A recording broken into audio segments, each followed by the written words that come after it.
Hi, this is Bill Springer, and I'm here with Njord by Bergman Design House. Tell me a little bit about Aeolus. How is it special? What is it that really sort of makes you excited about this project?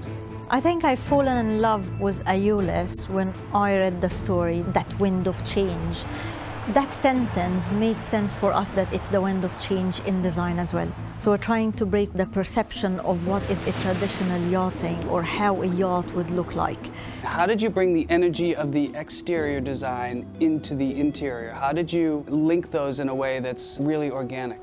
The one advice that I got when I was like 18, when I was really young, said like, listen to the brief, see the surrounding, live in it few days, listen to the brief again, and then think outside of the box. Don't step into what is luxury, because what was luxury back 10 years ago or 20 years ago is extremely different of what the luxury now, or the perception of luxury.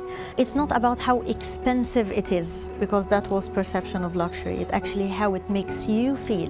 When we met Giles, he had a strong vision of what he wanted to do, how the lines go from the exterior into the interior and the back and forth, and how can we push that even a little bit further to make it a little bit nicer and curve a little bit longer. And I think that has been super interesting in this project. What is the single most important thing about the Aeolus project to you? What is the single most thing that you want to sort of tell people about it?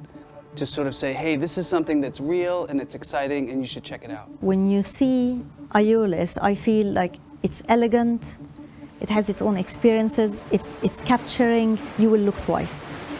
With design or with art, you have to look twice. And then after that pretty image, it has to function and it has to be interesting. And it has to be interesting for the next 10 years at least. It cannot be trendy, because what is trendy will be tacky in 5 minutes. And how to make that timeless design, but without being boring. Because sometimes when it's timeless, it looks like lifeless or too luxurious that you almost don't want to touch the sofa. So how can we make it friendly, still very timeless? It's the future proofing. Yeah. The future thinking and the future proofing. And it's being future proofed for the good of our planet as well. Absolutely. And we have to build yachts that are more sustainable now. They ask about not what is most expensive, they are now asking, is that recyclable? Where did you get it from? How much am I paying and why? Maybe 10 years ago there was no why.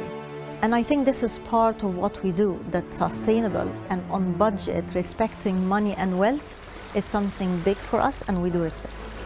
We are so different in our approach from the sustainable biomaterial side and that real push of new energy, that putting us with the engineering team, who again have got that new energy, you know, the passion and the drive that we have together is quite formidable. When you see the technology and how is the windows and any glazing and any screens, it will be like a full interaction with the client. I think this is now pushing the boundaries. And the interior design is fully integrated with the technology in a way that's pretty exciting. Fully in the most easy way, so it doesn't become tacky or overwhelming.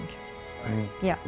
Well, Marie, Albin, Sarah, thank you so much for taking the time. Thank you for having us.